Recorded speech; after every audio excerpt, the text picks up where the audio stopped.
People love to travel for different reasons. Some travel to immerse themselves in different cultures or try different things. Some want different experiences and meet new people. But here are 3 instances where traveling has created multi-million-dollar businesses. First, you probably have heard of the slogan, Red Bull gives you wings. But do you know Red Bull was actually created in Thailand before the name Red Bull even came into relevance? You see, a drink called Krating Daeng, which means Red Bull in Thai, was introduced in 1976 in Thailand by pharmacist Chelio Ufijia, and the drink was able to increase focus and productivity and was marketed towards laborers and students. While the drink was growing in popularity, it was still a drink that was sold within Thailand locally. While doing business in Thailand, Dietrich Mateschitz, an Australian marketer, came across Krating Daeng, and they helped with his jet lag.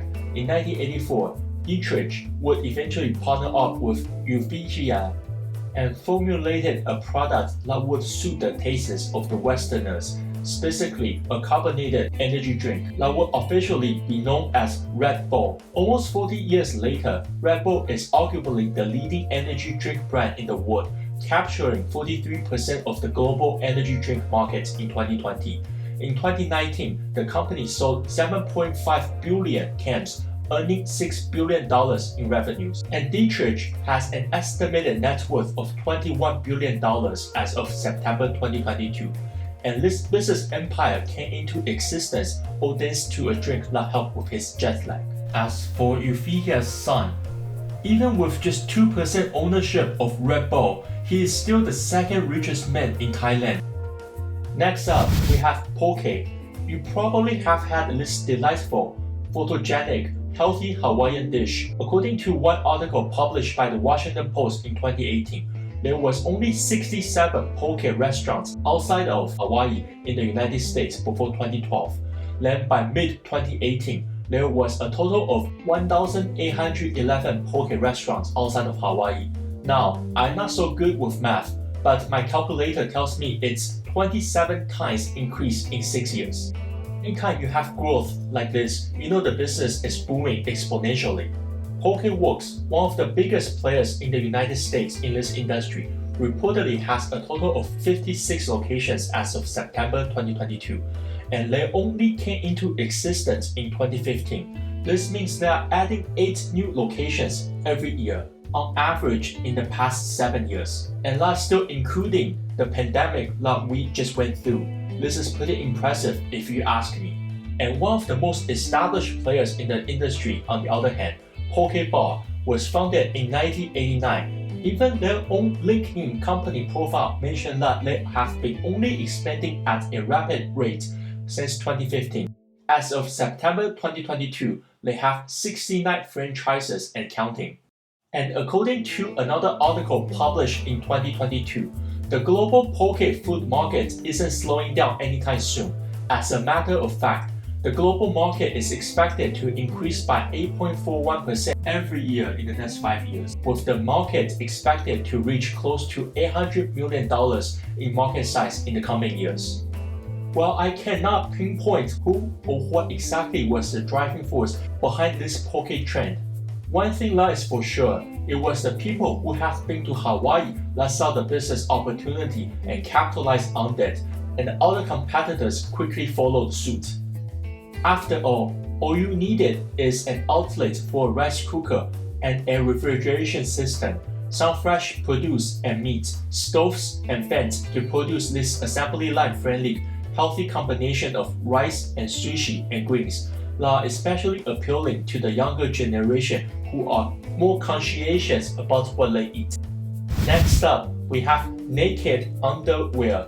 While this brand has been in decline over the last few years before eventually being acquired by another global lingerie company out of Australia, at the peak of its glory, it was a NASDAQ publicly traded company, and even the Basketball Hall of Famer Dwayne Wade and fashion icon like Heidi Klum were the faces of the brand. I met the founder and former CEO of the company, Joe Primus, and listened to him telling the story many years ago. The company was founded out of his apartment in a small town 1 hour away from Vancouver in British Columbia, Canada, called Abbotsford. The company came into existence after a trip that Joe took to Peru, where he discovered an ultra-soft Pima cotton underwear. Joe was amazed by how soft and comfortable the fabric was, and upon returning to his hometown, he founded the company in 2008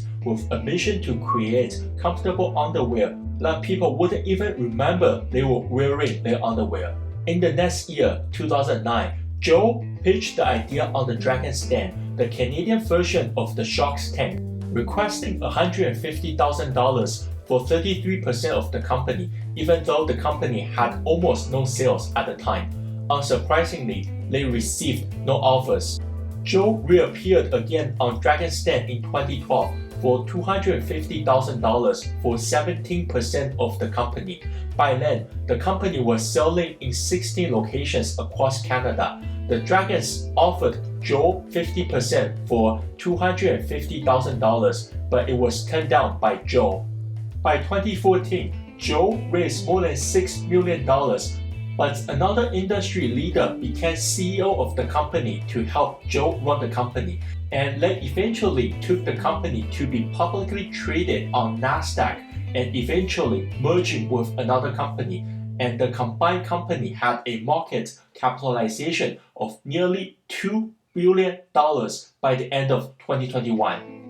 While there is little information about Joe's net worth today, he has taken one company public on the NASDAQ, one of the biggest accomplishments any business leader can only dream of.